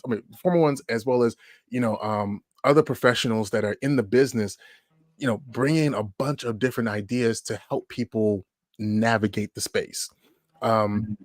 Because again, egos are a thing. We can't necessarily tell somebody how to do something. We just can only offer the information for them to take in themselves, and hopefully it serves them well.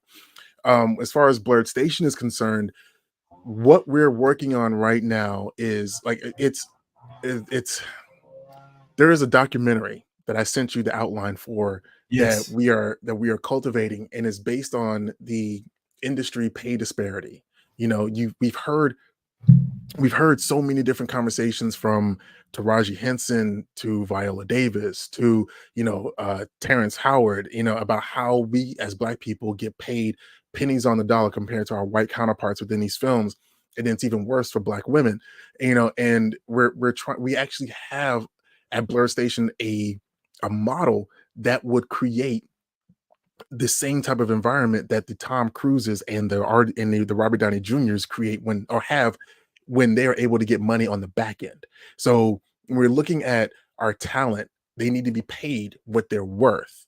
If Viola Davis is the Black Meryl Streep, then let's pay her like Meryl Streep. You know what I mean? Same thing, like if our podcasters have the audience that we hope that they have, let's pay them compensatory. I mean, comparable to that. You know what I'm saying? So that's hopefully this documentary will help, and that's something else I want to talk to you about. Like once we get out to San Diego, I'm gonna be running. I'm gonna be talking to people. I want to be making sure that we get this. Because have you seen the Hulu docuseries on Black Twitter? I haven't seen the whole thing, but I've started like playing around with it. Like that's exactly kind of nothing. What I'm saying? That's what we're talking about. Like we as Black people cultivate these platforms and cultivate the society and entertainment in a way that they try to duplicate it and they can't. So why are we not getting paid the way that you want to? Like, why is Michael Jai White the Black version of someone, or they trying to find a white version of Michael Jai White instead of just using Michael Jai White? You know what I mean? So that's what we're trying to get at, so people can understand that at Blurred Station, we will be paying people based on their value and based on the fact that they deserve it. you know, and hopefully Well, that brings. I hate to interrupt you, man, but we sincerely appreciate it. Okay. And we're going to talk about it even further. I'm going to go ahead and let us go so we can replay this, because if we don't get it done in under 2 hours, they stop it. So I want to thank Hellspawn for pulling up, man. Make sure y'all check that man out, Hellspawn Cosplay on IG and everywhere else. And make sure your authentic self. If you're not, you're being fake. And all things, go ahead. Make sure you let that geek flag fly. Live long and I prosper. love the new blurred order. You should too. Whoa.